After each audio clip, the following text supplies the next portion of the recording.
uncorked.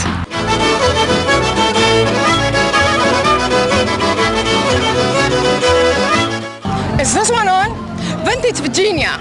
50 wineries, 350 wines, 20,000 people, food, music, fun. What am I still doing here? Let's go. What can you guys tell us about the destination?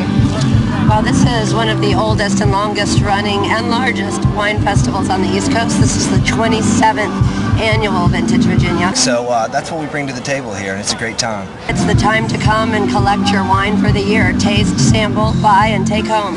This is not just wine, it's arts and crafts and so many other things.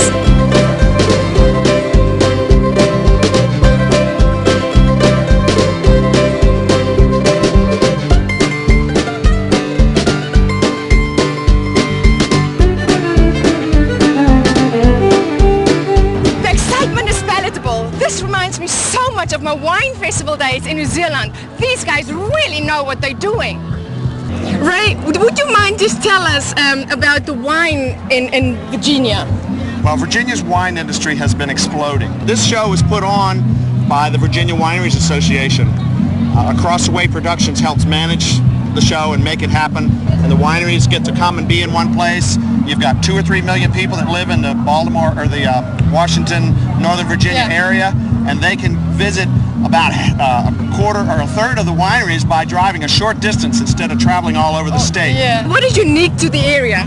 Many different grape varietals and many great wines in this region, and that's partly due to the Appalachian Mountains and the altitude that we have.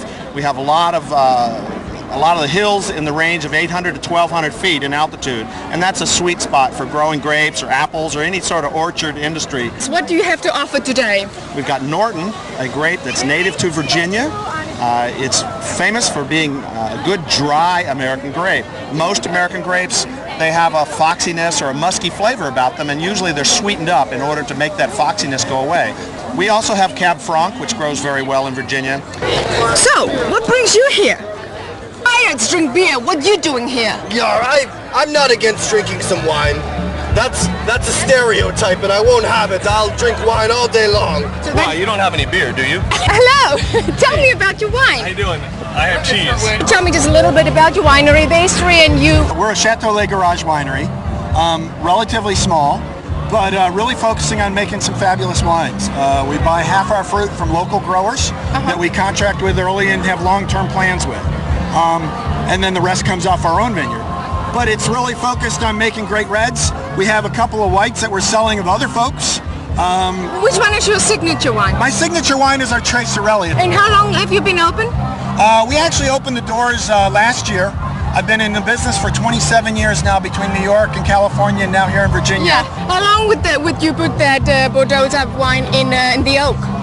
We leave that in the oak 12 months, so we bottle it just before the next vintage comes out. And which oaks would you prefer?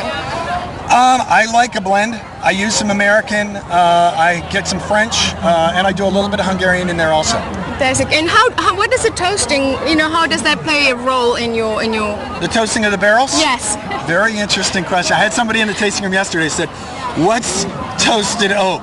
And I explained to them how we do that, or caramelized oak, how we get that flavor. Yes. It's really important to have that barrel over the fire to get that toast level proper.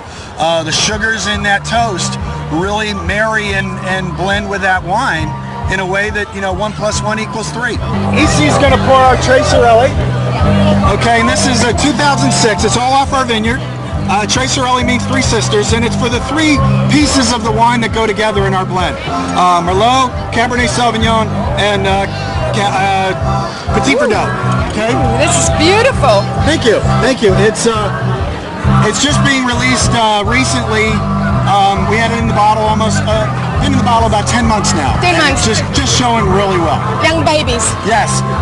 Actually, 1789 restaurant in Georgetown, a premier restaurant, has been carrying this for a while now. They really enjoyed this wine. And it's great to have a signature like that. So tell me about the genie in this glass. What do I expect in the nose, and what is the tannins and the finish? Well, the genie is sometimes is a little more elusive to describe than others. Usually after my second glass, I get more descriptive on it. Give this man more wine. So I really get this bright, the fruit is forward, but it's mature. There's a black-red flavor character in the fruit, in the nose. It's a heaviness. I can feel the heavy on the back of the tongue. Yes, but it's not, it's a comfortable weight, Yes, you know? yes. It really rounds out. It's a full flavor. It's a Merlot base. So in having that Merlot, it rounds out forward, but not too heavy in the back. And it makes it a little drinkable earlier, too. Thank you so much for taking the time. Thank you. I make potato chips. Woo!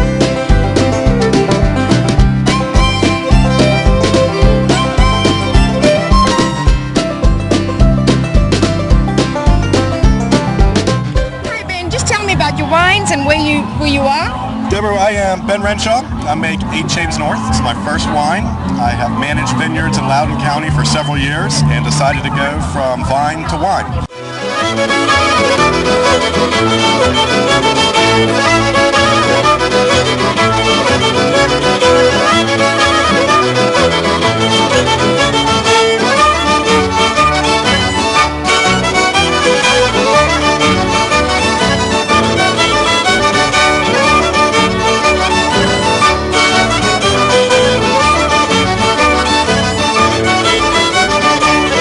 Life is too short. Always drink good wine. I'll drink to that.